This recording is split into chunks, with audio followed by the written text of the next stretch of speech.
Bonjour, bonsoir la famille, j'espère que vous a bien,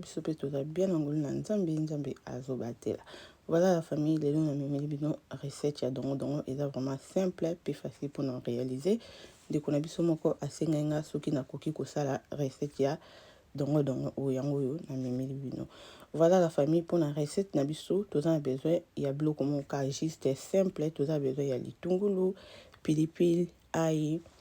ndembi donc on a biso tout ça besoin il y a huile na biso et puis tout ça on a besoin il y a assaisonnement na biso il y a légumes il y a blessing flavor et ça disponible dans le site na biso il y a blessingflavor.co.uk voilà awa sikoyo tozwi donc on a biso totie na kati ya nzungu voilà na ozwa ndembi nanga moko osala bloc ebele te comme bomona donc nanga eza pe ebele te nazokata ndembi na ngai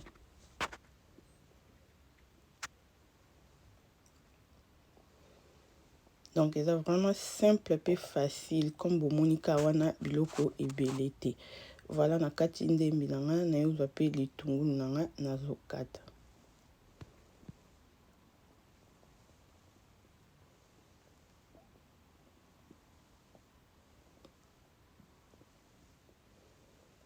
tozokata matungulu na biso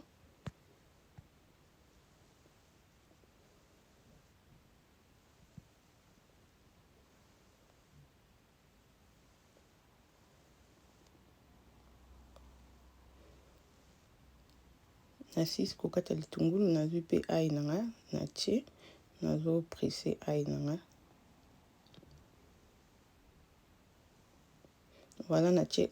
ail mosusu parce que wana tant na bande kolongola ngo ekweyaki donc nayozwa mosusu natie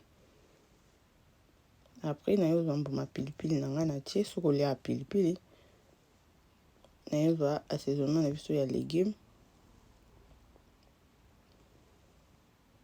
natie tia mungwa na ndenge olingelaka après nayozwa bicarbonate na biso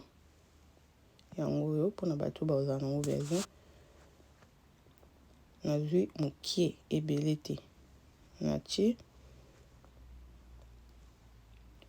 après nayozwa huile na nga natie après nazwi mai natie kotia mai ebele te voilà natie mai na nga après naningisi yango na préciser eloko moko soki omoni ke okosalela mbisi ya kokauka tia biloko nyonso mbala moko parce que eza recette oyo ewumelaka te voilà awa donc na biso déjà ebandi kotoka na tia mofinuku me na tiaki mofinuku mopanzi soki déjà ebandi kotoka